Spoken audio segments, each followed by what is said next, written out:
Recently, I talked about some of my interpretations on the nature of the Force after some comments by Laura Dern suggesting that Vice Admiral Holdo could be Force sensitive. That got me thinking about another aspect of the Force. How does someone grow stronger or more powerful in the Force? And I thought that would be a good follow-up video.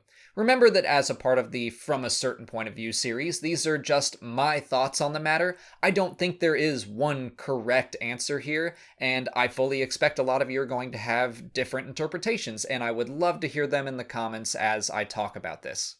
There are a lot of videos out there pitting Star Wars characters against each other, versus series, and I have absolutely no problem with that type of content. In fact, I find those videos to be very interesting. But when the topic of power comes up, sometimes I get a little bit lost. Is Anakin more powerful than Sidious? Is Vader more powerful than Anakin? How so-and-so learned the secret force power that blah blah blah. And again, nothing wrong with that type of content. In fact, I think a lot of it can be backed up with facts found in Star Wars Legends. It just doesn't really mesh well with the way I think the Force is actually intended to work. Pablo Hidalgo recently tweeted, "Years of gamification has led some to think of the Force as powers that are unlocked when nothing in the film suggests this. It's instead presented as a state of mind, with the pathway of the light being the sublimation of the self, while the dark the amplification of it." I think that statement is spot on, because Pablo is right. Those of us that grew up on games like Knights of the Old Republic or The Force Unleashed were kind of led to believe that. I mean, you literally do unlock new Force powers, or in KOTOR, your actions will slowly skew you towards the light or dark sides. And I think those are all great game mechanics that make sense in the context of a game.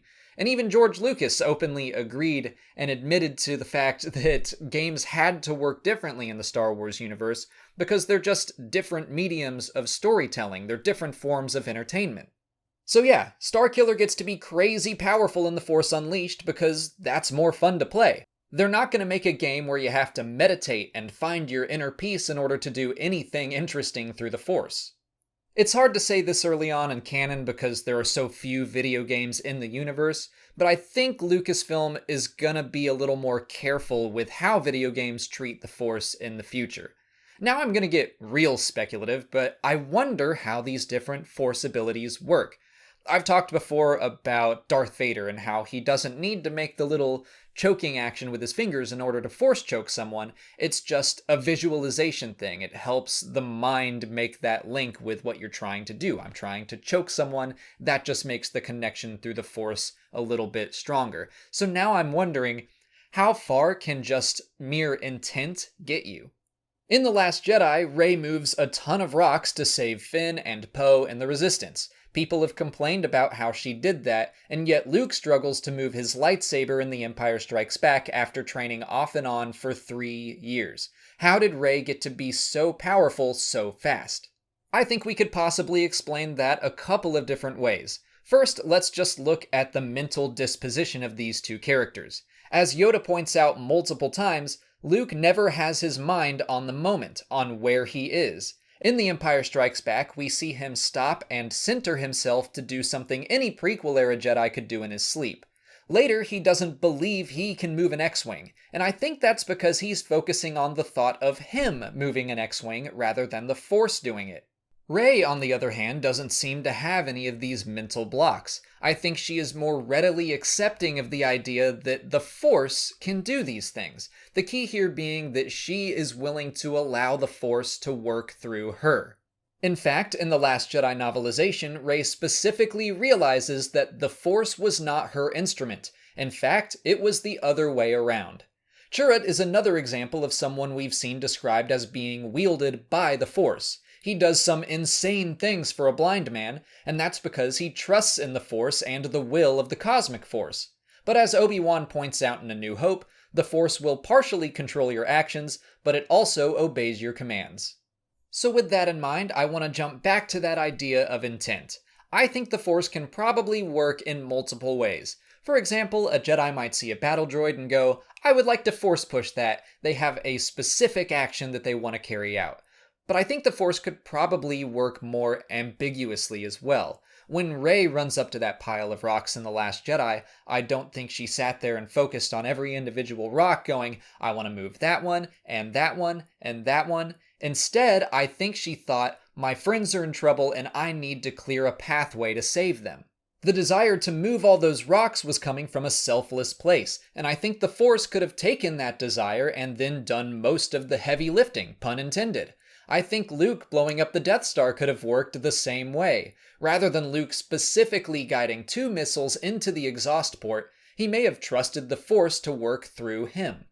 Based on what we know about the Force from Obi-Wan, Yoda, Qui-Gon Jinn, and the Jedi that I actually trust, there's nothing to say that anyone with the right mindset about the Force couldn't immediately do amazing things.